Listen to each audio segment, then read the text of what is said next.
1 วันไหนกุศลเลยปัญญาเลยอุปสรรคเลย3 อันnày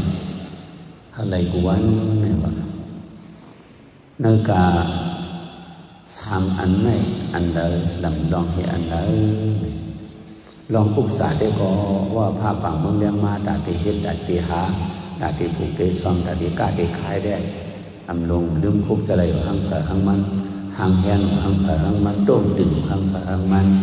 พอเข้าในขนาดว่าผลมาพาโหเจนไหนว่าในคัดเจอผูกคัดเจอสวานดาติไรอุปสรรคในเดี๋ยวอ่อนกันหาวหังเผอหังมันเจอกว่าขายกัดไข่ชาในก็ทางในภาคฝั่งเมืองยังมาในวันกันกว่าดังกันคัดเจอหังเผอหังมันแล้วก็เอาดาติหาอุปสรรคได้วันกันคัดเจอนะ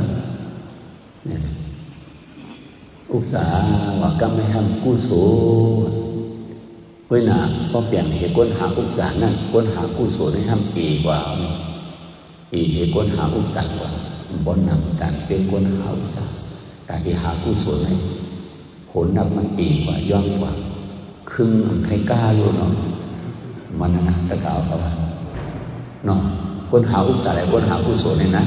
นั่นโลกาในประมาณนึงอ่ะคนก้นหากุศลในย่อมกว่ายังเลยนอกจากหรือก็ไม่ห้ามปัญญาวะพอเปลี่ยนเหตุอุปสรรคพอเปลี่ยนเหตุกุศลนั้นอันหาปัญญาง่ายห้ามย่องนำนี้นะปัญญาว่าในอันด่วนย่องเขาบ่อยร่างกายที่ข้าคุยมันจะปัญญาว่าในใครว่ามันซึ่งสังขารเขาจะเขาตื้อกำตราโมเดลนี้ล้อบุกตราปัญญาอย่างนะแต่ที่ปัญญาแต่ที่ผู้หันยุบหนักไอ้จ้องไอ้โจอันนี้จะทุกขาอนัตตาเหตุแต่ที่มือมังสังสังเดือดโดนเดือดเสือเดือดเพราะว่าเดือดขันขันเดือดสังสารวัฏทุกขาตรงกว่าตรงมากย่อมไว้เนาะแต่ที่มือมังสังสังอย่างไรแต่ที่ปอกป้นลองเกิดเท่าเป็นตายปัญญาให้เป็นปัญญาเจ็ดไหมสองท่านปัญญาอันคนโครงการขโมยโมเดลในแถวฝั่งเมืองเดินเมืองลาวเมืองไกลเยอะเนาะchỉ hướng mình chỉ đông biển chỉ đi sang long hệ chỉ chỗ tu long hệกว่าเจ้าเมืองเดินเมืองลาวกว่าอยู่เมืองเดินเมืองลาวไกลเยอะมันเป็นปัญญาอันตู้มันก็แห้งในวันนั้นแหละเนี่ยย้อนเปิดตั้งเปลี่ยนตั้งเท่าตั้งตายตั้งเปลี่ยนนั่นมันคนไหนสองที่คนไหนอันนั้นมันเป็นปัญญาตู้เลยปัญญาอันเจ็ดมันปัญญาอันเจ็ดมันเนี่ยแต่ที่ผู้สร้างอันเดิมเป็นตัวอันเดิมเป็นเสยอันเดิมอยู่อันเดิมเป็นหนักแต่ที่ผู้อันนั้นไอ้ยี่ๆที่อันนั้นเป็นปัญญาเจ็ดเนาะอันพระเป็นเจ้าเขาแคร์เขาผู้แคร์เขาหมอแคร์เขาหามแคร์เขาสอนอันนั้นเป็นปัญญาอันเดียวสังขารยานเจ้าเขาอันกันคือกำจังกับเอาสติน้ำหนักอันกันมัดอันกันต้องอันนี้ปัญญาเจ็ดจะเขาสองจัดเมื่อเข้าไปเข้านิพพานในก็สัตว์ในสัตว์หนักเพราะว่าคือสัตว์คือปันไหนจุเนาะปันไหนจุกำลังชวนมาพูดสภาวะลองยุบลองหนักลองการลองธรรมะเดียวเลยเข้ามาเข้าโผล่เข้านิพพานพวกเขานิพพานว่าว่าไหนจริงลองเกิดเท่าเปลี่ยนใจสองที่ไรเงาในเงาป้วนเอาลอยเอาเลยอันนี้เป็นปัญญาอันเจ็ดอันใหม่เนาะอันนี้ปัญญาอันการขันเยอะเอาโพดังเพราะเป็นปัญญาด้านสองเขาหลอนเขาสอนเขาเรื่องของเรื่องนั้นเด่นอ่อมจันเด็กกระชัวไล่ป่วยว่าเช่นนั้นเด่นมองได้เลยนั่นเด่นแต่ที่หางนึงไหมเนี่ยแต่ที่หางนึงเนี่ยแต่ที่มาเรียนตัวเรียนใจหนึ่งโจหนึ่งใจหนึ่งเพราะว่าหนึ่งด่างตัวนี้ปัญญานั่นเนาะปัญญานั่นมันเป็นอันตู้มันอันว่าผู้โสปัญญาอุตสาอันเป็นปัญญาในเป็นวิปัสสนาปัญญาถ้าปองจันเนาะย้อนนั่นแหละในสามเดียวในพอเขาเอาหยาดเนี่ยสติเดี๋ยวเจนซาโดยสั่งโดยเนืองโดยบนไหนก้นหาอุตสานั่นแหละเนาะภาษาเลยก็ย่อมมีภาษาสังก็ย่อมเพราะว่าภาพปังมันยังมาบนไหนได้การอิหานี่ได้มีอยู่ข้างฝังมันต่อจากเดือดหมดของยังเขาคือเขาต่อเขาแกงเขาที่ไหนก็เพราะภาพปังมันยังมา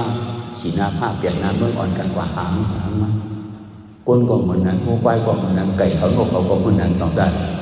หาอุตสาห์นี่ได้ขัดใจยัก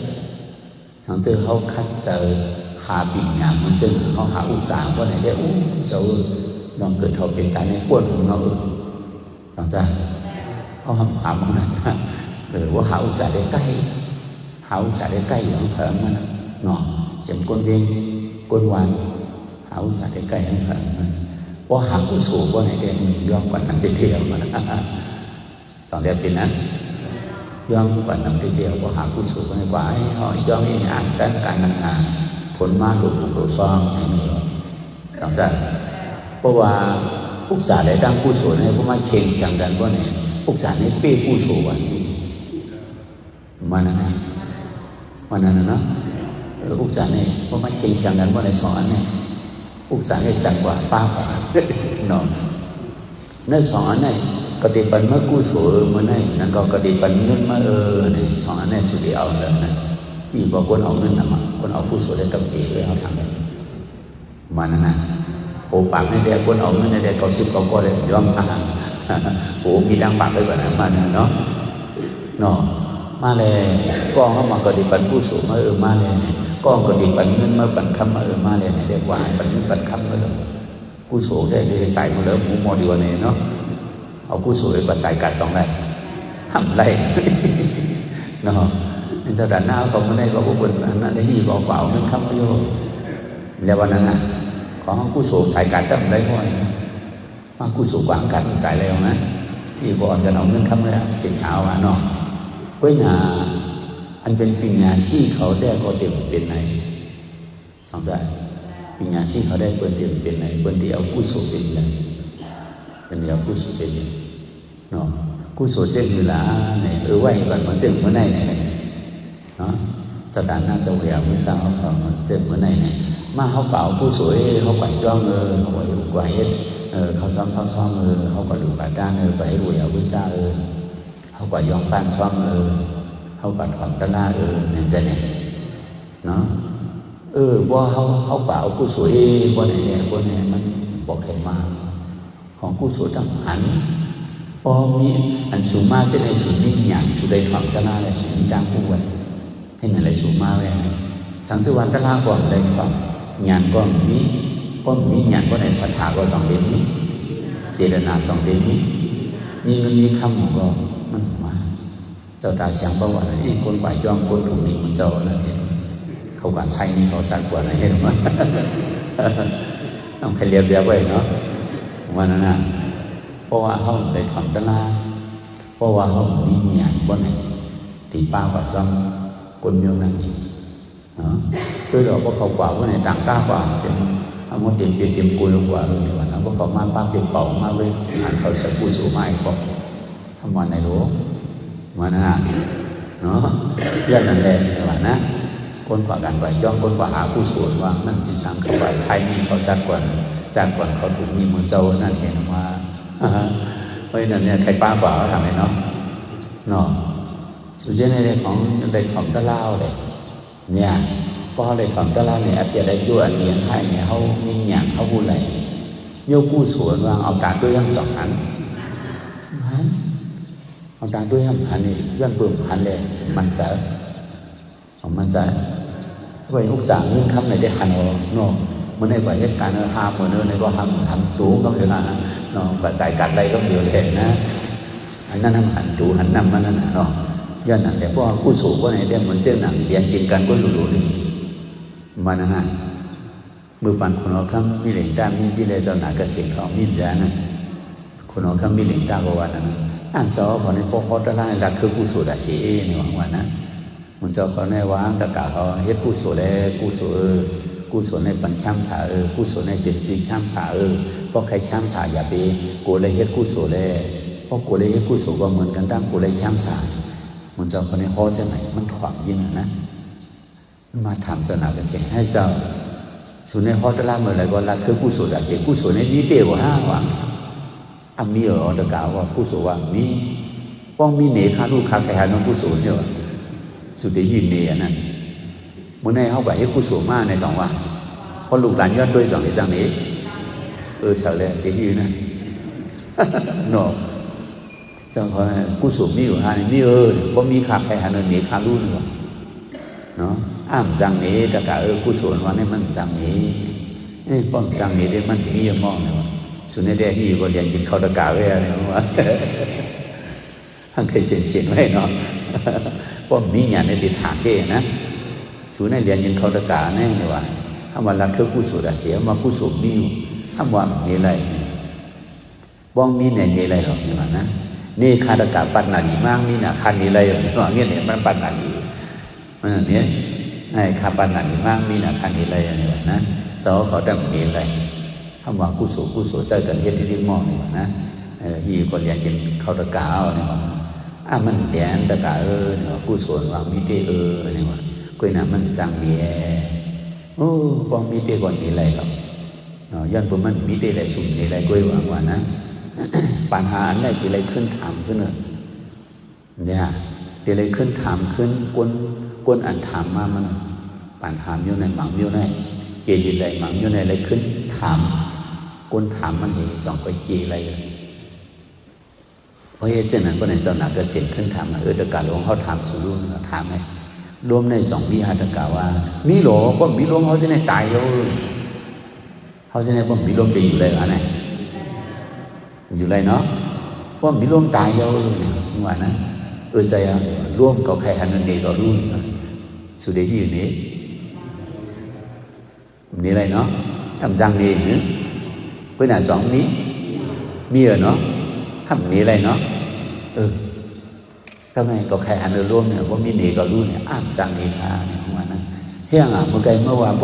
มมีว่าในนี้ไรในใดว่านะมันมีเลยสุดมีอะไรหม้อเนี่ยจะเมื่อวางก็ไม่ได้หรอกมันจะวางมันฮะก็ไม่ก็ใครหันหน้าร่วมเมื่อวางมีอยู่ในบ้องมีก็ได้หนูมีร่วมได้หนูเราก็นำจังนี้ครับเจ้าบ้องมีร่วมเขาจะให้ตายหมดเลยนี่อ่ะเนาะกวนอยู่นั่นร่วมเหยียบหันร่วมสองใจปลาอยู่นั่นนั่งเหยียบหันนั่งหมอยคนน้อยที่เจอมัวนะนั่นเรียนถูกกับทำปลาให้หมดเขาก็ตีเหมือนเขาให้อยู่เนาะเขาก็อยู่นั่นร่วมนี่หันร่วมนี่ปลาอยู่นั่นนั่งหันนั่งมาเป็นวันนั้นดีเจอพี่ยังนี่แหละบ่ใครอยู่ง่ายเนาะตัวเขาถ้าหันโคดีหันอยู่เนาะว่าอย่างนี้นั่นเด็กเขาพูดหลานน้องมันเส้นเข้าหันร่วมมาในความจังว่างเปิดให้เจ้าหน้าเจ้าไหนเจ้าหน้าก็เสียงเจ้าหนีร่วมเนาะนี่ก็เลยนะจังนี้ที่ร่วมในวิหารมีเนี่ยว่าอย่างนั้นกู้สวนวางก็มันมีเหมือนไหนมีเต้ก็หนานี้เลยเนี่ยจังนี้รวมในห้างตีเลยที่หันตีเลยที่หู้ละเพราะว่ามันบอกนะลูกตั้งปุ่นพวกมึงเดี๋ยวลูกหนูแห้งว่าแห้งอะไรสองวันตาเมื่อหันมาห้าหนึ่งก็เปิดถามลูกห้ามสองหันห้ามก่อตุ้ยอย่างนี้เพื่อนองเปิดปีนกว่าปังกว่าแล้วต้นไม่องปุ่นกว่าก้านกว่าแล้วเจ้าเขาตุ้ยเช่นนั้นที่เขาล่ามเอาไว้รวมอย่ารวมแห้งตาเขาหันรวมเลยว่าได้สะมันนั่นนะตาเขาหันเลยว่าต้องจะเข้ากว่าหันเพื่อนเป็นกว่าปังกว่าจอมเพื่อนหนอกบดกว่าเช่นนั้นเลยต้นไม่อย่าต้นไม่หลงปวดกว่าปังกว่าหักกว่าก้านกว่าเช่นนั้นเลยเขาตุ้ยนั่นเดียวเลยเขาล่ามเอาไว้รวมใหญ่รวมแห้งไหนไว้น่ะหนอตาเขาหันรวมได้เจ็ดเนี่ยมันไหนกู้สูก็มันไหนกู้สูน้องก็มันไหนเอาตาตุ้ยหันเอาหยานตุ้ยที่ห้ามเจียงว่าเจียงสองใจคนมีกุศลอะไรคนมีกุศลสองเดียวเหมือนกันได้คนนั้นคนมีกุศลจะเนาะก็เกิดเป็นลูกสัตว์เทหลงปล่อยซาหลงเนาะพอมาเตะสันเห็นนะตรงนั้นเดี๋ยวปล่อยซาหลงก็ห่างยังเลยโมดปล่อยหยงลงว่าเพื่อนลงว่าก้าลงว่าเนี่ยปล่อยซาห่างยังเลยโมดอันเป็นหลวนนั่นก็เกิดออกมาโดดกินก็เอาดีสองใจเพราะว่าเกิดเป็นลูกคนย้อนมาเนี่ยฮะป้อมไปกว่าย้อนไปเลยกิโลมันนั่นฮะว่าลูกไปซาว่าเนี่ยแต่มาเกิดมาเอาการเราทรงปองก็เรื่องผ่านดุยขี่ไว้เอานะเพื่อนองค์ก็บนเย็ดไว้เหรออย่านะต้องกินลองยับกุศลกุมยิ้วเตรียมทนกุมยิ้วมันนั่นฮะป้อมมีกุศลในก่อนเกิดเช่นนั้นป้อมมีกุศลก่อนเกิดนั่นต้องนายคนย้อนก็นายตัวย่อกลางนั้นต้องไม่ก็ต้องปลาไหลกินจะเลยก็หาย้อนก่อนดำฉีชาเนาะเราเป็นเช่นไหนพอเป็นเช่นไหนพวกไหนคนมีกุศลอะไรมีกุศลล้ำไรอันนั้นคนมีกุศลในสองชั้นสามอันมีกุศลห้ามรู้ ทุกขาเจ้าอย่าว่ากูน่ะหมาก็เหมือนอันนี้หมาก็เกิดขึ้นอันก่อยอันสัตย์เจ็บเลี้ยงไงอันหมาขึ้นสัตย์เขาสุหันเรียงโอ้อยู่สร้างสงติพอตัวเงินสนองเมื่อไหร่อันขนมข้ามเมืองไทยหมาหักหนากวางแล้วก็ต่างก้าวต่างเสียต้องสุหันมังปกตั้งหักเห็นนางเมืองมันนางมีเพียงว่านี่แต่ไหนอะขนมข้ามก็เนาะหมาในกุศลสองอย่างเยอะคุณว่าคำนั่งเหนือปลังใช่ไหมมันคนนั่งอะไรเออสองจ้าอันเขาใช่ไหมเขาเอาใครนั่งเหนือปลังมาย้อนนั่งอะไรวะเฉยเลยโอ้กูสูเขาบีไหนดังเด้งมาอะไรหรอเนาะไรอยากเราก็นั่งเหนือปลังมันนะใครกว่าเหรียญได้วางหออะไรวะกำพองยางกว่าเมืองไทยบางปอกันเรียกว่ายิ่งกว่าไพ่เกี่ยวกันหาหอต้องขอไก่เลยนะสองกว่าเหรียญไรเมื่อยิ่งกองกับย่างหมักดาวก็เลยขืนหรือเปล่ามันกว่าจำได้นะอย่าว่าดีกว่าอยู่ที่นั่งมันอ่ะอย่านะแล้ววางเพื่อนมันก็ดับเขาอะไรอ่ะพุ่งกลับกวนวันไหนกู้สูตรวันไหนสองเหมือนกันกว่าเยี่ยมกันสองลายมันได้ละเนาะเช่กวนกันเลยมากฮักกันใครปีปีอยู่นะกว่าเช่กู้สูกันกว่าเช่กลางกันได้ละสองทีไรมาโดนนั่นก็อยู่ก็ดียิ้มจมูกเหยาคุณน้องข้ามเนี่ยมาอันนี้อยู่จ้องของอยู่ของยุบเขาบอกใครอยู่กันนั้นมาย้อนอยู่ไรวะมันไรหรอพุ่งกลับมันมีแหละเนี่ยแต่วันเป็นดีมันนะเพียงเมื่อว่าจะเอาตัวอยู่นะนายสัตย์เทมันก็ชื่อมาหมาตัวใหญ่นะมันเป็นหมามีหมาก็หมาก็นี่ก็ใครโผล่นะเนี่ยว่าด้วยห้องกับกระเดียนเป็นใครหมามีเดียนะมาลงก็หางยี่หางงั้นเป็นเลี้ยงไว้ขายก็ขายกายเด้ทวนเฮียว่ะนะมาก็นี่ใครโผล่เนี่ยว่านายสัตย์เอาม้าต่างก้าวกว่ากระดินเป็นใครมากว่าเลือกเอาเดี๋ยวจุ่มมาเจอตัวเดินเนี่ยว่าตัวรู้ในไหนก็มีเนาะมามันก็กระตุ้ยมาลงบนเสาเนื้อควักไว้เป็นข้องผัดข้องมันอ่ะมาลงอันโยเหมือนกันตัวใหญ่ๆคนยืดๆนั่นน่ะเฮ้ยที่ไหนมันติดเหมือนก้นห้องก็เฮ้ยก้นห้องก็มันติดเรื่องก่อนนะมันก็หังอยู่ก็น่ะพอเจอหักนี่ในก็มันแคลงก่อนเนี่ยมันน่ะเปลี่ยนเนาะมันหักก้อนเก่ากูใส่ก้นให้ก็มันน่ะพระเป็นเจ้าพยามได้เลยเนาะมันเหมือนเหือในก้นเขาในเพราะว่าสัตว์ก่อนยำโฮมกันมากเหรอสัตว์ในก็ยำโฮมกันมากเลยเนี่ยพอมีเช่นนั้นก่อนในว่ามันสั่งที่หักกันเลยก็อะไรก็หันกันเพื่อเป็นมิตรย่างมังปองเนาะมังปองในอันเป็นว่าหมักเรากินไผ่เลี้ยวนะสุยามเย็นอย่างนั้นมันใครว่าหักไผ่เลี้ยวไว้น่ะมังปองกวนใจไปหักผู้ยิ่งชวนเจ้ามังปองผู้ยิ่งหักกวนใจชวนเจ้ามีอยู่เช่นนั้นตรงนี้เขาบอกตั้งหักก็เหมือนกันนี่แหละเนาะเช่นเจ้าตาเสียงว่าเพราะว่าตั้งหักเหมือนกันเพราะในกล้องหมักตากับต้มยากันเพื่อเพราะมันเป็นผีจองคอตัวปลึกในกำลังโคตรเสียตาเสียงว่าสุยามปืนยาสังอดอนั่นพอเด็กเขาลงเหมือนกันกึกในกำลังเนาะเปลี่ยนเช่นไหนวะนี่เพราะว่าทัดมันอะไรกันนะเพราะจัดก่อนก็ยังอยู่พร้อมจ้องกันมากเนี่ยจัดในก็ยังเยอะไอ้โจชีวาจ้องกันเช่นนั้นเนาะมันเหมือนเช่นนั้นใช่ไหมโอเปร่าว่าจะทอดตะเกียบเหมือนเช่นนั้นน้ำเลี้ยงหมูเนาะพอเลยอยู่จ้องกันก็เนี่ยหมูก็พอเลยอยู่จ้องนั่งก็เนี่ยก็มันนั่งเหมือนเช่นนั้นเก่าเนี่ยว่าคนเขาในก็เพราะว่ามีบารมีมีว่าเป็นว่านั่นเนาะเป็นว่าอย่างนั้นน้ำหยาดเนี่ยน้ำหยาดจัดก่อนเองมาอยู่เลยนะว่ามีน้ำหยาดจัดก่อนคนกู้สู่กันมากเจ้าหวาเจ้านั่นกล้องเลยก็ตั้งไปลัดโตกันไงยากกันเร็วเอาตาด้วยกันก็หันกันก็บอกโอ้โหจะได้พลึกในก็อยู่วันนี้นี่เท่านั้นว่านั่นนะเขาด้วยในสะเทงจุงหมาของนี่ดีฮัดดีลงกว่าเมื่อจุดตัวเลยนี่วันเมื่อว่าเขาด้วยอยู่นะจุดตัวเลยนี่ว่ามันเอาจุงหมาไม่เดียวกว่าหมามันสนใจเดี๋ยวตั้งไม่ก่อนฝึกมาเที่ยวคล้องตั้งในตีชุดเราต้องมาสนใจเนี่ยปั่นก่อนปั่นมาดิ้นมากว่าใช่ไหมอยู่ที่หมานั่งด้วยเนี่ยนะมันเจอคนไหนมันเจอตัวไหนได้เนี่ยนะเพราะนั่นก่อห้องเจ้าหมาพวกหมาให้นี่ที่นั่นนั่นนี่อันเขาใครว่าเนาะกู้โซอันว่าเนี่ยเนาะบารมีอันว่าเนี่ยโกมพากันว่าเนี่ยก็มันเหมือนในเก่าเนาะมันไหนจังว่าอย่างกระยอก เพราะว่ามีกุศลเพราะไหนเนาะเพราะว่ามีกุศลเพราะไหนก็มันจำไรนั่นน่ะเนาะมันจำไร มันเขาว่าปินเลยแท้หมากโมหยวนยตนาสียตนาสุนั่นเนาะผลให้อันต้มเหนือลอยในต้มนั้นนำในต้มนั้นนำในนำเหตุอันต้มเหนือลอยว่าด้วยมันมีจีน่าน้ำทมดังเวียงอ่ะต้นหันอ่ะเขาหลีกใกล้หันมาปอกวันทมเอาหนึ่งปอกหนึ่งไหลเรื่องอย่างนั้นในอู้ทมไปตั้งเวียงอ่ะเขาจีเริ่มบินเด็กเขาย่าเมื่อไรเขาด้วยน้ำลงล้วนคุยล้วนห้องออกมาเพื่อนเขาเนี่ยหันจวนด้วยมันเป็นเพื่อนหนึ่งทำให้นะโอ้ดูค่าเตี้ยว่าจังกว่าแล้วจังไปตั้งแล้วกำพองจังยืดกันขึ้นเดือดจวนเพื่อนดูเดือดเจอเดือดข้อน้ำมีน้องเป็นแต่หน้าเนาะคนก็ตึงเมาดีที่ว่าดูอีกูน่ะเนาะอันเขาใครว่าผลเนี่ยนั่นนั่งจำหลูดิฮะเนี่ยทำกับตุ้งนั่นนั่งตุ้งหนึ่งร้อยเนี่ยอีไว้ว่าดีเนาะเมื่อในนั่งก็กู้สูมีก็เลยก็ยัดหนาเนี่ยกว่าความแค่นั้นต้องช่วยยุ่งห้าบ้างก็ได้เนาะกู้สูน้ำก็เลยก็ยัดหนาเนี่ยกว่าความแค่นั้นอย่าเลยด้วยไก่อันจำเขาอันเขาใกล้หันดาสิทำบนล้วนหูล้วนตามเจ้าคู่ว่าวนจุ่มหูเนาะเจ้าคู่ว่าวนจุ่มมันนั่งใครเงินข้ามันสองใครเราชับกินต้องดื้อมาบอกนะไปกินไรกูชับกินหายวันเลยว่าจะช้ำสาการเนาะ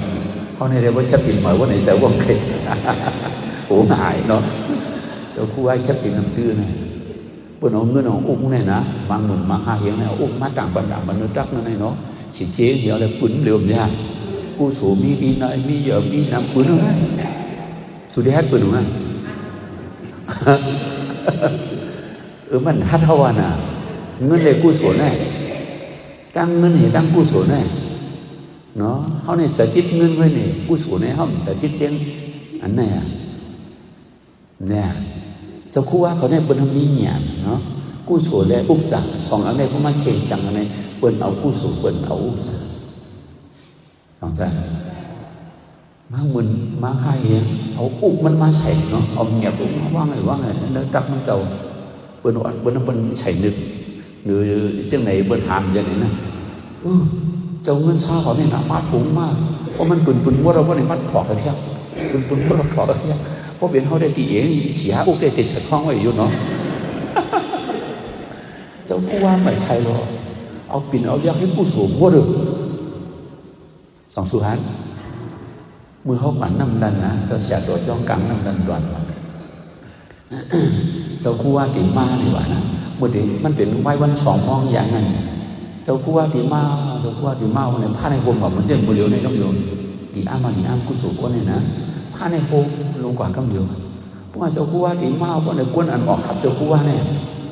อย่างที่วันได้เมื่อมันก็ฮับกะลาก็ฮับเคก็ฮับใหญ่ว่ากะลากังหวยก็มาฮับมันกันมาเสียจอยก็ฮับเนาะมันกันหิมกันหามนะหามอย่างนั้นป๋องมันเจ้านั่นน่ะดีอ้ามเช่นเขาเนี่ยมาหามก็รู้ในดอกไปหามยองโย่เดียวเนาะกว่ากันเนาะทวนหนึ่งใครหนึ่งแค่ไหนสองจ้าไม่ได้เอาเฮ็ดกุศลที่นี่นะเอาปิ่นเอาเรียกเป็นกู้สูที่นี่กันลองได้กู้สูมีดีไงมีอย่างมีนะโอ้ปืนดีเลยนะปืนดีเลยเดี๋ยวอันเขาเวียงไม่ต่อว่าถึงกลางเวียงคนน่ะต้องกลางเวียงคนน่ะปืนลงมาในเงินเนี่ยมันเด็กกว่าแสนป้องเปลี่ยนการอยู่บอกมั่วว่ามันจะว่าเอาหนึ่งวางสองวางกว่าเสริมใจหลงให้เขาด้วยเนี่ยนะตะกางเนี่ยตื้ออย่างนั้นโอ้ข้ามมองนั่นนะไปสะดวยลงที่นั่นน่ะลูกมาถุงมาหนุนเงินเนี่ยนะโอ้ด้วยnơi đắp dầu tiền mua đâu có để bắt thọt rồi thế này đi ra vốn đi ra này ăn kiếm có kiếm đi nó không có đấy đủ bị chơi bị khó được nó gia đình nào xí gia đình nàoสู้กู้สูก็เป็นgia đình nào nhiềuเนาะคนมีกู้สูnày người ngoài khăm hỏi này mắc quáng tí này điมาđi ra còn ra còn sử dụng sao bây giờ họ hát cái này chọn họ hátกู้สูได้อุปจาเนี่ยเขามาฮัดเอาเพิ่งเอากู้สูเนี่ยถ้าเอาอุปจาถ้าว่าใส่กัดอะไรในก็อยู่คนเขาหมดเลยเนี่ยที่ว่าเช่นนั้นของจ้า กู้โฉมมาเอากว่านั้นกัดน้ำใจเลยเพราะติวันนี้เดียวนะเจ้าคู่ว่ามันมีกู้โฉมนะสองลูกอาศัยกันมารู้เพราะนี่เราตั้งจิตเนี่ยมันเจ้าจิตนะมันก็อยู่นั่นทำเมืองเกียรตินะนั่นเขินข้าสามเฮงงอ่ะตั้งกว่ามันหยาบเตี้ยกาพูอยู่ในจันทร์นั่นกว่าอะไรอ่ะเนาะกว่าอยู่นั่นทำมองไงคำนั้น3 ปี 3 เดือน 3 วันว่ะกินหมากไม่ว่ะเจ้าคู่ว่ากินหมากไม่อย่างนี้เมืองไทยก็สูงมากเมืองฉีก็สูงมากหมากไม่ในอย่างมันเจ้าก้นอันกว่าเปิ้ลลุ่มล่ามันอันกว่าอยู่แค่นี้cái choang đang tới này chín bom xiên vào mặt mày này có biển không phải dùng tới lúc trái luôn này mà nó nè anh ta cả họ đi vậy như đây ha đi hát được á dạy qua quân là chơi quân cây hơn ba sổ còn thảm đấy nó bên trên này quân đi cùi sổ làm sao quân đi cùi sổ thế úc giả thếมือปันสมองอย่างนั้นเขาเทนกันนะเป็นตีเวงการเล่นประกบเนี่ยอันเป็นอมตะญาชีของสมุนเดียวเนาะคำวิสีกน้องหอมเนาะน้องหอมวิสีกสมองนะครับเป็นวันของมันอยู่ภายออกเวงอย่างเวงไก่อย่างเวงไก่ใครขันให้บอกให้พักที่นั่นนะเนาะมีภายออกเวงเพราะเหตุเช่นนั้นเพราะไหนอันเป็นอมันเนาะทางนครเนี่ยว่าปีญาและอุกษาเนี่ยเพิ่มญาติเพิ่มอุกษาญาติโดเนี่ยเขาว่านะเนาะอุกษาเนี่ยญาติเดียวเพิ่มนี้นั่นเป็นเจ้าเพิ่มนี้เขาเป็นคุณในเดือนนี้เพิ่มนี้กุศลเป็นคุณในสองวันเพิ่มนี้กุศลเป็นคุณในว่าหรอเพิ่มนี้ปีญาเป็นคุณในก็ว่านะอันนั้นเลยเขาเทียนกันนั่นทำเทียนกันรองปีญาและอุกษาคนมีปีญาและคนมีอุกษาเนี่ยเพิ่มใจเพิ่มญาติเพิ่มในเทียนกันเนาะกำพองว่าคนมีปีญาเดิมกำพองคนมีอุกษาญาเดิมมานั่นเนาะมันnhư làคนมีปีญาnhưญาด้วยหรอสัตย์ที่เขาก็อยู่ดีจริงวันอะไรกว่าชุ่มมอยารู้มอยาไม่ปีญานะนะกำลังชุดมาอะไรกว่าชุ่ในวันเนาะกำพองว่าเจอ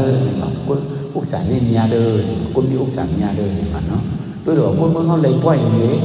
ปล่อยเฮ็ดข้าของเมืองไทยสองใจกำพองปล่อยเฮ็ดข้าของเมืองจังหวัดเนาะก่อนกินจังเฮ็ดลูกเล่นลูกจังมันด้วยคนบอกปีหนังเมืองเขาเนี่ยเลยปล่อยเอาเนี่ยปล่อยเอาปีกระดิ่งลงเยอะกว่าเนี่ยนะทำอะไรก่อนให้ลูกเล่นมันไว้เนี่ยว่ะอะไรก่อนให้ลูกเล่นอันเป็นสัตย์ที่เขาไว้นะเนี่ยว่ะนะย้อนนั้นเนี่ยคนอุกษาเนี่ยญาเดิมเนี่ยเขาเทียนกันเทียนเยอะกำลังซื้อมาห้องจำหอมาเทียนจอยตาจำหอว่าคนมีปีญาญาดอเนี่ยว่ะนะคนมีอุกษามันญาคนมีปีญาดอเนาะก็ไม่เทียนกันนั่นน่ะคนมีปีญาญาติคนมีอุกษาญาติเนี่ยมันด้วยเขาเอามาดงสีก็ได้เขาเลยมาฆ่าเจ้าจมูกเหยียบคุณน้องข้ามมาได้จมูกเหยียบคุณน้องข้ามมีอุกษานะนี่ว่านะเต้นตีเว้งกาเม่งประกบเป็นว่านั่นเขาสีก็ได้เขาในปีญาสีเอามาดูได้นี่ว่านะย้อนเบอร์เขามีอุกษานะเนาะเขามีปีญาเว้ยนะเขาเลยมาพึงองพึงเว้ยจมูกเหยียบคุณน้องข้ามมาจมูกครับจมูกเหยียบคุณน้องข้ามมันมีอุกษานะย้อนนั้นเนี่ยคนมีอุกษาให้ญาเลยเขาว่านะจมูกบอกว่าเจ้าคนมีปีญาญาเลยนี่หรือมันนั่นให้เจ้าไหนเทียนกว่าเทียนมากกำลังชวนมาจมูกบอกว่าเรื่องเขาด้วยหลอกพลาดเนี่ยเจ้าเงินเปียกนี้เนาะคุณผีคุณช้างคุณก้นเขาอันกันเลยมากกว่ามากกว่ามานอนมาไหวมาอยู่สีนับยามือแห้งเลยมันนับยามามันมีปีญามันมีกู้สวยเนี่ยว่ามันนั่นเนาะด้วยเจ้ากูว่าวันเกิดมาวันไหนมันเจ้ากูก็สร้างน้ำผสมตึกกว่าเว้ยเหรอนี่ก็ดีว่าเรียนเจ้ากูว่าหรือมาไหวเขาเว้ยเหมือนนั้นเขาได้กว่าเจ้ากูว่ากู้สูก็มีปีญาก็มีเด่นนะเป็นเช่นนั้นนะเนาะด้วยเจ้ากูว่าวันจุ่มมาออกวันไหนแค่เขียนก็เป็นวันสองวันนั้นเพื่อพวกเจ้ากูว่ามาวันไหนลูกหมาอยากวันเรียนเอาดิจริงเรื่องเสือเขาจะไม่ขวายดิเจ้ากูว่ามากำปวนของควันตัวกันเขาตัวพวกขันเป็นตัวโบเลยเพราะเสียงเขาได้กอดตัวเพื่อนแล้วใส่คอเขียวมันนั่นน่ะเนาะเป็นจังไงคนนี้เนาะกว่าเยื่อมันน้ำสองเดือนไรเนาะกำพองว่าเขาดอการทำมาในคนอินกันเจ้าผู้ในว่านะ มันอินเขาไหนโลกาอินธรรมะได้ว่าอะไรอยู่เนี่ยธรรมะมันอินโลกาเว้ยเขาเนี่ยนะโลกาเนี่ยเลยอินธรรมะเนาะ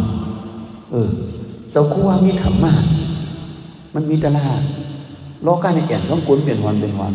เจ้าเงินเขาก็เอียนนะเจ้าลังนาเขาก็เอียนนะเจ้ากองก็เอียนนะสองอย่างมันก็รู้เว้ยกล้าหลงเจ้าขี่มันก็ฟุ้งโผล่เมื่อกองหอนี่มันเก่ากว่าไว้นะเจ้าป้าเจ้าคู่ว่างนะ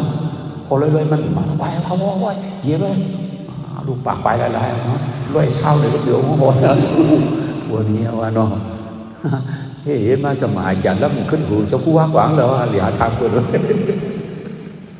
เป็นเช่นนั้นนะเนาะควรมีกุศลควรมีปัญญาญาติควรมีอุตสาหควรมีอาณาเห็นต้องควรเอาไว้เขามีธรรมะต่างจากเนื้อโลกาเนี่ยควรเขากับนำเนาะเพราะว่าอุตสาหเลยตั้งกุศลสอนเนี่ยมาตื่นกันเพราะไหนป้ากว่าไผ่อุตสาหเองอันเป็นวิปัญญาได้กุศลเลยอุตสาหเนี่ยตื่นกันในป้ากว่าไผ่กุศลไหนกุศลเลยตั้งปัญญาสอนเนี่ยก็มาตื่นกันเพราะไหนป้ากว่าไผ่ปัญญาเนี่ยคนมีตั้งผู้นะครับเนาะปัญญาเอาปัญญาเป็นอย่างเนาะอุตสาหก็มันนั่นเนาะเอาปัญญาเป็นอย่างปัญญาเนี่ยอายุเยอะใช่ไหมเป็นเช่นไหนเนาะปัญญาเนี่ยอายุเยอะที่เด็กก็มีปัญญาเพราะไหนเช่นนั้นมาบุรุษเราก็มีปัญญาเพราะไหนอุตสาหคนไรผู้สูงก็ไรเนาะเพราะเขามีปัญญาเพราะไหนไรหมดแล้วใช่ไหมเพราะมีอุตสาหเพราะไหนเดี๋ยวผู้สูงในเดี๋ยวเลยหาอย่างห้างคอเนี่ยนะเดี๋ยวเลยมาดูมาดันมาจุนเช่นเหมือนในสองเดี๋ยวไรผู้สูงเนาะปัญญาวันนั้นก็เขาเดี๋ยวเลยมาถอนก็ไล่กว่านั้นก็เขาเดี๋ยวเลยกว่าจ้างกว่ากำกว่าสองเดี๋ยวไรปัญญาพอมีปัญญาเพราะไหนเดี๋ยวมาหมดอุตสาหก็มาก็ไม่กุศลก็มาเพราะมีปัญญาเนาะต้องเป็นนั้นเมื่อปันเมืองสู่เฮิงเจ้าคู่ว่ากว่าเมืองสู่นะลูกปนนั้นกันดูปันเงินหัวคำหัวเสียงหัวอะไรอย่างเอามาดูก็ใครอาจารย์นี่ก็ใครอย่างมาดูก็ว่าน้องว่านะก็ใครคนอาจารย์ตั้งยามดีก็ดีนี่ว่าคนวางไงถอนความคนอาจารย์ตั้งยามดีจึงนั้นก็ยังเขาอะไรอย่างเดียวไม่มาดูก็มาใครก็มาจ้างไว้กันแล้วนี่ว่านะอยู่ก็อยู่ต้องเกินต้องป่าป้าเงินกว่าเสียงกว่าคำว่าน้ำคำเป็นมาจูนเขาเรียบจูนนะ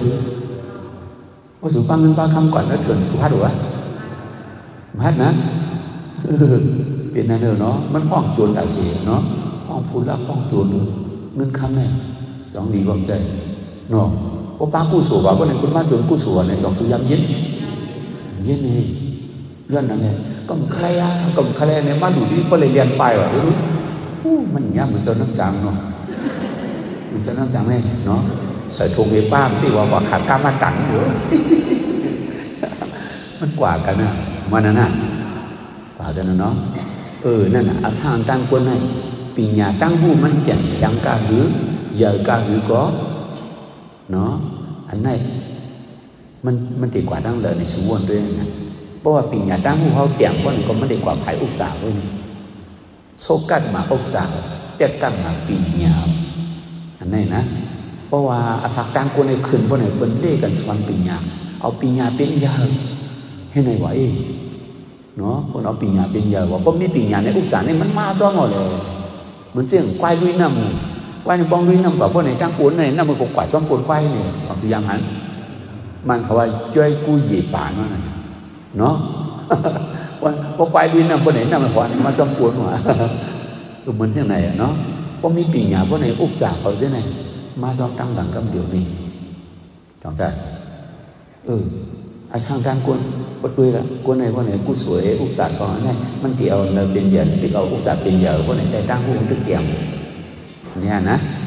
เหมือนในได้เป็นcáiการหัวซาการย่องตัวบอกน้องเขาขวายจ้องให้เขาเป่ากูสวยนอนนี่เขาปั้มมาไผ่ในว่าไหนได้อาช่างสูงมาอีกต้องใจต้องสูงจ้างด้วยนะเนาะทำด้วยละกำพองนี่หมอมีเนาะพอเดี๋ยวการห้องว่าเนี่ยย่ออะไรพอการหัวหัวซาลงเนาะพออันย่ออันพวกมาสู้อันย่ออันพวกมาสู้ปั่นหมดดัดเสียนเนี่ยการนั้นเนี่ยเรื่องอย่างมันน่ะกำพองที่ไหนดิ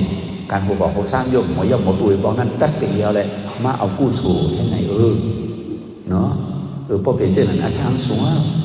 เนาะตั้งกู้สูตั้งปีหยาเพราะไหนเขาเฮ็ดกู้สูวิจัยเขาก็ดูว่าตั้งเว่าให้วิจัยเนี่ยตั้งเขาก็เขาจ้องป้องด้วยหรอกถ้าบอกเขาจ้องเนี่ยก็มาตั้งเนี่ยนะเนาะเนี่ยนะว่าเฮ็ดกู้สูหนึ่งวันหนึ่งเดือนได้กว่ากี่วันไหนมาเพราะว่าเขาปักเขาจ้องเพราะว่าตั้งคนไหนได้อาสามสิบเตียงคนนั้นเข้าใจถ้าอันนี้ไอ้เยอะๆนะกู้สูเยอะนะพระบุญเจ้าผมมาเหมือนก็ที่ได้อาทุคนนั้นไว้การมีศาสนาในสองคือกับผาดาสิคือพระศาสนาพระเจ้าหายว่าเงาดิก็ให้จังก็รับว่าให้วันต่อไปเลยไรไปที่จุดไหนเนาะไปนั่งให้แต่เนาะหลังจากว่าไปที่กุศลเขากว่ามาได้เขากว่าเอาได้ช่องนี้นี่ของนั่นได้1 วัน 2 วันไว้หนาเนี่ยว่าเขาจะละได้ปี10 วันรู้หลังจากทำที่ไรอยู่ก็เดี๋ยววันไหนได้เมื่อวันนั้นได้ใครเหนียวไว้นี่เนาะวันนั้นได้ใครพร้อมมาเนาะว่าใครพร้อมมาไหนได้ตั้งผู้ไหนที่เตรียมมันนั่นต้องเตรียมเนาะเขาจะไล่เนี่ยหรือว่าไปพร้อมคนไหนอาสามที่เตรียมให้คนไหนได้นะเพราะคนว่าเขาจะไล่ว่าเขาจะไล่อะไรคนไหนได้อาสามสูงคนนั้นในไปวนสูงเลยอันเดิมเป็นตามนี้เนี่ยอันเดิมเป็นอธิการหมอผู้หมอเทียบดัดหมอเดิมหมอด้วยคนนั้นได้ตัดที่ลงดังแต่เรื่องนี้เด็กขึ้นดังเลยที่นี่เนี่ยนะนี่เป็นปีหน้าในเยอะๆเลยเนี่ยเนาะการกุศลนี่แค่ก่อนเป็นเพราะว่าอะไรก็อะไรรู้ก่อนเป็นภาษาอะไรก็เฮ็ดอะไรรู้กุศลคริยานเขาก็เฮ็ดรู้นะกุศลมุสลิมก็เฮ็ดรู้เห็นดูเขาก็เฮ็ดรู้อีกก็มูซื้อเขาอยู่จ้องหวยจ้องเลยก็ตั้งเฮ็ดรู้กับกุศลพอถึงวันปีใหม่เขามาวันไหนเขาก็เฮ็ดแฮปปี้ปาร์ตี้ตัวนี้เดี๋ยวเฮ็ดจริงนั่นตัวนี้คนนั้นมันเฮ็ดรู้เลยกุศลเนี่ยนะเพื่อนปีหน้าเยอะนะครับเพราะศาสนาหาย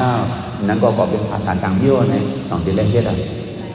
มีอย่างส่วนนั้นโดยที่จะไหนเนี่ยเนาะอันนี้เพราะว่าเขาจะไล่เพราะอะไรเพราะว่าพ่อมือว่าไหนกว่าได้เนาะนั่นเดี๋ยวอาสามสูงเนี่ยนะไปวนมันสูงอันเราเป็นอธิกาอันเราเป็นสามีญาติหมดเด็บดัดหมดเดิมหมดยุ่ยคนในเด่นเนาะไอ้ว่าผมมีมือนั่นนะเนาะเพราะว่าอะไรในเด่นเป็นยุ่งเนาะใครเป็นนักใครเจอเรื่องไหนกู้โสปีหน้าปุ๊บจะทำอันนี้เขาเลยกูวันว่าเขาเป็นอะไรเป็นวันเนาะเป็นสอนไว้เนาะปุ๊บจะก็หลุดเลยนะยังตัวนี้ตัวนี้จะเลยหลุดกินหลุดย่ำหลุดนุ่งหลุดไว้หลุดขึ้นหลุดท่าห้ามได้สองใจหลังจากเขาก็ยัดมุนเจ้าเช่นเจ้าคู่ว่าของได้ก่อนดาวหลุดขึ้นหลุดท่านะเพราะเป็นก้นเพื่อนได้ก่อนอะไรหรอกการหาวเนาะตัวพระเป็นเจ้าถือถิ่นมากพัสกิอะไรก่อนทุกฟังก็รู้เนี่ยนะโดยที่จะไหนกุศลปีอุกษาก็หลุดไรหาเนาะกุศลก็หลุดไรหาปีหน้าก็หลุดไรหาหลังจากอันนั้นก็อย่ามันยกย่องเพราะหาเช่นนั้นก็ในปีหน้าเขาเนี่ยมันดีเก่งมากเนาะเพราะเขาฝึกซ้อมเฮ็ดซ้อมจ้างซ้อมกับซ้อมกาเซ่1 วันในเขาเฮ็ด1 วัน1 นาทีไว้ก่อนนะเฮ็ดกูว่าขาดวันไหนอาเซนกันมันเช่นคนละพางก่อนถ้าบอกกำไว้2 ไข่ก็ไม่รวมเลยเนี่ยเอาหน้ามันก็เห็นลับเนาะพอยาวปีนดังเห็นลับเป็นหนึ่งอย่างคนละพางก็ให้เจ้าหน้า2 ที่ภายนะเนาะก่อนลับดังในกำ2 ไข่ว่าเนาะว่างก็ให้จะกลับมาเขาลับดินก็ขุดทางโม้ยเนาะขัดในกับเรื่องคือเลยไว้เนาะอันเขาใครว่าหยาดได้กว่าเห็นนั่นอะไรนี่แต่พอทั่วขัดจิตเอาจ้ำของโม้ยมันผายมาจะเลยเหตุการณ์ภาวนาเช่นไหนมัน2 ที่ภายมามัน2 ที่แยกมา2 ที่รักมาอันเดิมเป็นอันเดิมกาคันอันเดิมใหญ่อันเดิมเป็น2 ที่หมดเดิมหมดยุ่ยหมดเก็บหมดเอามานี่เนาะว่านั้นแต่เนาะมันดีกว่าเอาเนื้ออันมีการมีขันเจ็บไว้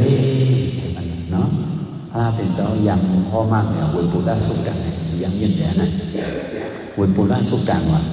ศาสนาพระเป็นเจ้าเนี่ยมันเจ้าไว้วุ้ยปุระว่ะไว้วุ้ยปุระอันว่านั่นได้เชียงเกิดเมืองหลวงก็มีเชียงเกลงก็มีว่ะเนาะเงินก็มีคำก็มีว่ะเนาะไม่ยินรับผ้าไม่ยินเชียวมากก็มีอยู่นังเก่าเลยว่ะเนาะสังเสริญก้นกว่าสู่ถึงว่ะสังเสริญว่ากรรมสมมุติเธอได้สร้างก่อฮอดกว่าถึงก็ดีด้วยวุ้ยปูล่าพวกไหนสุดเด็กเจี๊ยบอีหังไหนมันว่านะหลุดเจี๊ยบเสียงกึ่งเมืองหลวงเสียงปีหลวงยิ้วนั่นมากเลยฮะ กำพองเนี่ยเจี๊ยบก่อยเจี๊ยบหนีเชียวมาว่ะกำพองเจี๊ยบบอกหนีแล้วภาพจอดคงนี้มาไว้ว่าเพราะให้เจ้านั้นเพราะเนี่ยเท่ากับถึงร้อยบุญบุญราชจงมันเกินว่าทำเกินว่านี่พระเป็นเจ้าเนาะศาสนาพระเป็นเจ้าในโมเดลในเขาเลยมาถึงมันยากเขาเลยมาเป็นเจ้าพุทธภาษาเนี่ยมาเป็นเจ้าพุทธภาษาเลยมากี่อยู่ศีลนับยังพระสังขารหลวงพ่อเจ้าไหนก็ไม่ทำมาอย่างมาเหตุการณ์การหน้ามาเอาได้ซ้อมมันเวียวิจารณ์เหตุไหนเย้ากว่าเป็นวันไหนได้เนาะมันเจ็บกว่าเราลอยบุญบุญไล่เจ็บมาหินเจียวมาเจ็บมาหินแล้วพัดจอดถุงมือไว้ว่าพระเป็นจังหวะมันนั่นดีๆเนี่ยวะเนาะเพราะเขาไม่ให้การหน้าเวียวิจารณ์ได้ชี้สิ่งกวนหรือมองนั่นไว้ชี้สิ่งผีดำก็เสียชามันนั่นนะได้ชี้สิ่งกวนไว้นะชี้สิ่งผีดำก็เสียชาวันเนาะเฮ้ยจังไหนทั้งที่ว่าเขาจังมาถือว่าศาสนาพระถึงตอนนั้นเป็นอยู่ก็ยากกว่าเขากว่าถูกตารางกว่าเขากว่าเข้าตารางกว่าเนาะมาถ่อมตารางเลยเขากว่าถูกตารางเลยผู้หันเฉพาะยุคเฉพาะหนาเนาะเอาอันนี้เป็นอยู่เป็นหนามันนี้เป็นตัวเป็นเซเว่นอันนี้เก่าวางอะไรตั้งวางไว้มันมีตีหลงหน้าที่ปองเจอเจ้าแหนมยากเพราะเขากว่าอยู่ในจ้องบนไหนยาวในสองใดเย็ดยางเป็นตัวต้องเป็นเจอในสองใดต้องบ้าต้องเนาะอันยางนั่นยางยาวยางนั่นเป็นตัวอันเขาว่ายางยาวเนี่ยต้องให้เป็นเจอสองเป็นอันเดียวกันมันเปลี่ยนทั้งวันเนี่ยเพราะเขาก็อยู่ในจ้องนะเขาตัวเจอในเขาตรงเส้นหินความมาต้องเนาะเขายุกมือก็ยุกยาวยุกเป็นตัวต้องเป็นเจอยืนเอายืนเป็นตัวต้องเป็นเจอยืนก็ยืนเป็นตัวต้องเป็นเจอแค่ไหนที่ดินจะเนี่ยทั้งวันเฮ็ดที่พอถึงมาวันไหนเนื้อเจอเขาเนี่ยมันป่องโอ้นี่ตัวเลยตั้งใจไว้อันนี้ก่อนว่ามีกันเลยอันนี้เนี่ยหามหาเราก่อนว่าหามหาเรานี่เนาะอันต้มหนึ่งในเป็นตัวอันผู้จอมมาต้องท่านเป็นใจมีสอนไว้คนยิงก่อนมีคนใจก่อนนี้ก็มีเมื่อมีมันเจ้าได้ข่าวเดียวผู้กูชัดตัวก็มีกว่านี่เพราะหันว่าเรื่องไหนว่าไหนเลยหนังวิปัสสนาญาณหนังมารูปะปริเสธญาณเนี่ยยถาภูตญาณยถาภูตเนาะหันจ้องสภาวะคนเป็นอันมันที่อันนี้ดิสิเจอว่าเป็นเจ้าหน้าตายกว่านี่มาไล่เขาตัวเปะที่เรานี่ของเก่าเมื่อว่าจะมีอะไรเพราะเก่าเมื่อมีวันไหนก่อนในโคเก่าของเก่าอุกษาเก่าพิเศษเก่าในก็สองเต็มมีอันนี้กว่านี้หายกว่านี้เนาะช่วยnóนั่นหายกว่าดีอันนั้นญาณนั่นนะนามารูปะปริเสธญาณอันนั้นเป็นตัวเป็นเจริญแล้วเป็นยุเป็นหนักเนี่ยเนาะตัดขัดคู่นี้เสียงนี้เงานี้เราเนาะเก่าวันนั้นหายกว่าเก่าวันนั้นเคยว่าอะไรบนวางไว้ไม่ติดเนาะผมว่าเขาว่าเก่าในเหตุการณ์ก่อนเจอเนี่ยตัวเราผมเตี้ยข้างบนอยู่ในเหมือนเสี้ยนหนังลูกเปิ้ลอันตันลูกยิ้มเขาเลยอันตันน้องเขาเลยใช่ไหมเพราะตันลูกยิ้มเขากว่าลูกยิ้มเหนือลูกซ้ายในสองเขาวันเพราะว่าตันปันน้องเขาในก่อนน้องยิ้มเหนือน้องซ้ายเลยเขาว่าเนาะอันเป็นลูกเปิ้ลนั่นนะผมว่าเขาไหวถ้าก่อนได้เป็นน้องเก่านี่น่าจะได้สองมิตรมันตันปันน้องเครื่องโลกะลองอย่างเงี้ยโลกะเพราะตันปันน้องเป็นห้องน้องเพราะตันปันปีเป็นห้องปีนะจังไหนเว้ยเนาะอันนี้เป็นปีเก่าเตี้ยเนี่ยน่าจะเขาก็มีไว้เลยตั้งห้องหลายๆด้วยมันในว่าเพราะเขาพูดเฉพาะตัวเจอนะเก่ามาเอามาลูกโคเก่าของเก่าผมเขาไหวจังไหนได้ว่าเจอเนี่ยจอยพระราเป็นเจ้าก็ว่าเอามาสิบิก็รู้อนันตาผมว่ามันวันในด้ามพระราเป็นเจ้าในเททีไปปวดในเนี่ยก็วันที่ไรวะน่ะทำไรหรอเนาะมันเหมือนในวันนี้เพราะอะไรปีหน้าในการขันเยอะเนี่ย